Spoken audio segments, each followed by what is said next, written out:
Welcome back now to our next conversation. COP27, the 2022 United Nations Climate Change Conference, began Sunday, 6th of November, running all the way till Friday, 18th of November in Sharm El Shiekh, Egypt. Top on the agenda is reducing emissions, dealing with climate change, support and funding for poorer countries. Let's talk to David Arinze now, renewable energy expert. Join us from Abuja studio. Great to have you on the program. Having me. Good morning. Morning. So COP26 was the conference before this. How has the Ukraine war, inflation, impacted, transition plans from COP26? Thank you for the question. The Ukrainian war has set the world backwards in several ways. We have seen significant shortages in energy supplies. We have also seen that prices of fuels have increased. We have seen increasing security issues. We have seen funds that would have been used, to fund developing countries, to fund other energy transition initiatives, are now being used to fund war, and resolving the war. So it's there have been several setbacks as a result of the Ukrainian Russian war. And we've seen appeals, to developed nations to provide more funding for projects that would enable the most vulnerable persons in the society adapt. How are developed nations responding to this at COP27? It's quite exciting to see the kind of responses that we are getting amidst that we are seeing at COP27 amidst the various challenges, that are affecting the economic landscape across the globe.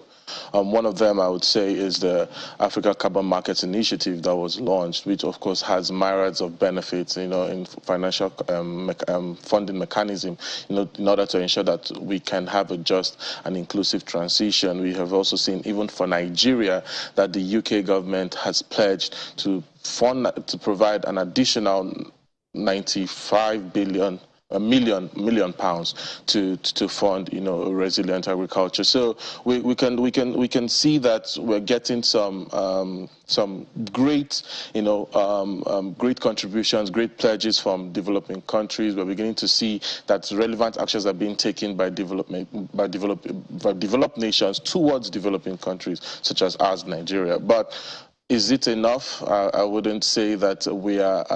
COP is still on, and a number of pledges are still going to come on board. A number of initiatives are still going to be launched. Energy Day is next week, and so we should expect a few more announcements. But getting those pledges is one thing. But what for you is the appropriate mechanism to make sure the vulnerable in poorer countries actually get this support? One thing is very critical. Like you rightly said, it's one thing to make pledges, but are these pledges translating to actual transfers or translating into actual impact?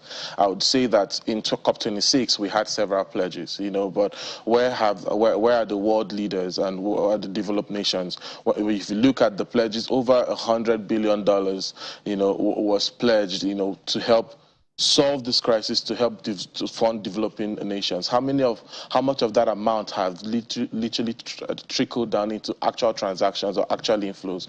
So, like you rightly said, it's one thing for us to see the pledges, but we need these pledges to translate to tangible, sustainable projects, which can, of course, lead to the improved livelihoods, of areas that are vastly impacted by these climate issues. Right now, we know poorer countries are dealing with rising debt, and debt servicing costs. How can these countries be protected from taking on more debt, in this transition process?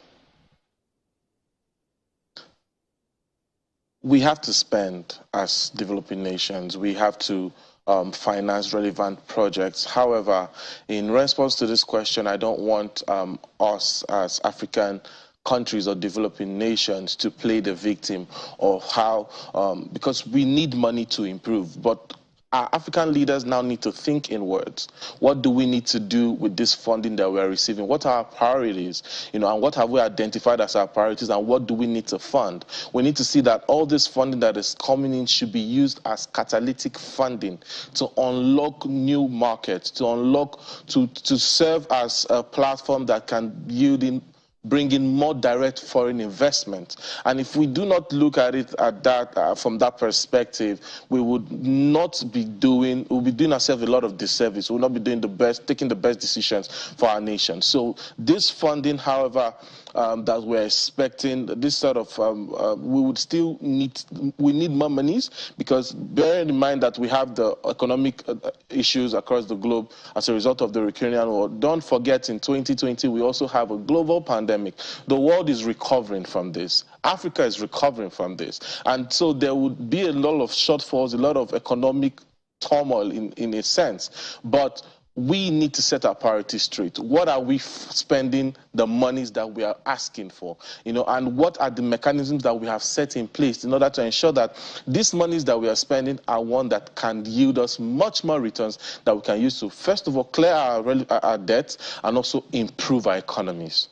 All right, the World Trade Organization launched a report on how, adopting international trade policies into national climate plans, can improve the global efforts to address, climate change. What's your view on this report? I would say a big kudos to the World Trade Organization for that report. It indeed puts a spotlight on the benefits, or the what we can call the advantages of the current war that we currently see in Ukraine and between Ukraine and Russia. Because now that gas and energy supplies are being rediverted from Ukraine, from Russia, all European countries are looking at other alternatives, and of course renewable energy is on the front burner. Other countries are looking at how can we ensure that we accelerate the use of renewable energy. We're beginning to see significant increase, and patronage for the renewable energy sector, and this provides a very huge opportunity, especially for us in Africa. And why do I say this? Because it is also a sector. There's a huge demand for it, and of course, when there is a huge demand, it means that it provides an opportunity for economic activities to take place.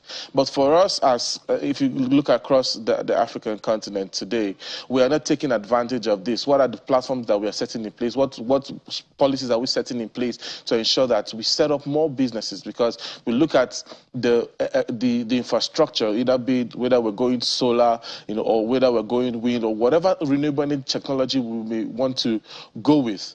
All of these are relevant sectors and businesses that can be set up, which can, of course, unlock loads and loads of investment. So that report kind of put to the spotlight that it's a trade that would happen. Several trades will happen across different parts of the world, and we just can take advantage of it. Another interesting thing that this report put to bear is the fact that millions of jobs are estimated to be created via renewable energy sources, and so fantastic report. I would say that that report communicates a lot of directions that we can begin to take. We would definitely need to encourage more intergovernmental trade, inter-regional trade, and also ensure that we do not just look at the gloom of the crisis, but the benefits that come with it as well. Thank you. Yeah, and I saw a report yesterday that some of the participants there were arriving in private jets, and some climate activists were protesting, that why would they, come in private jets? How do you see that? People, for different reasons, would commute to setting a global engagement in the best way that fits, first of all, their schedules, that fits their security arrangements, as well as other factors, can make one jump on a private jet. And so one thing is critical. what is the purpose of arriving in Sharm El Shiekh for this engagement? We should look at the overarching benefits. Of course, there are implications on the on our climate when it comes to the emissions that would be recorded. Thousands, of aircrafts trips are happening simultaneously, to convey people in and out of Sharm El Sheikh for COP. It happened in Glasgow. It will continue to happen in global events. But what is more important is the actions that we are taking after such meetings, is the kind of decisions, the kind of initiatives that are coming on board. So while we have that as an issue to deal with, but let us look at it as a lesser evil to deal with compared to the kind of decisions, life-changing, transforming decisions that need to be made at platforms such as COP.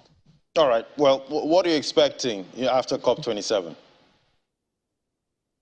Government should put a lot of more action behind those pledges. It is just one thing to pledge, but it's another thing to translate those words into meaningful projects, tangible action.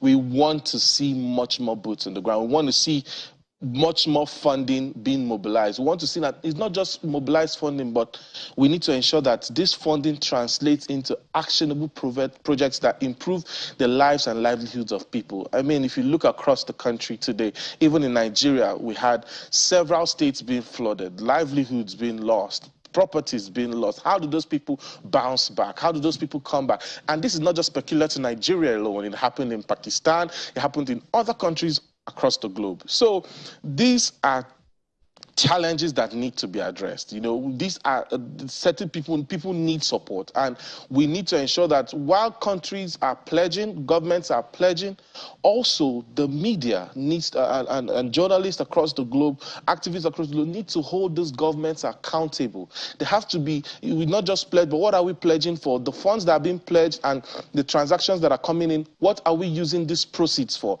And what are these proceeds translating into? Is it translating to improved lives and livelihoods? And if it is, who is monitoring it? Who is evaluating to see that these actions that we are taking is actually taking us to the destination that we need to get to? And if it is not, what do we need to do differently? So for me, not just pledge, it's great to hear those words, but government leaders, leaders across the globe, African leaders, should not turn COP to just a talk shop. But we need to see more tangible actions being taken place right there from Sharm El Sheikh and even going forward. Fantastic. Well, we'll keep tracking all those pledges and the actions that come with the pledges. Thank you so much. That was David Arinze, renewable energy expert. Thank you.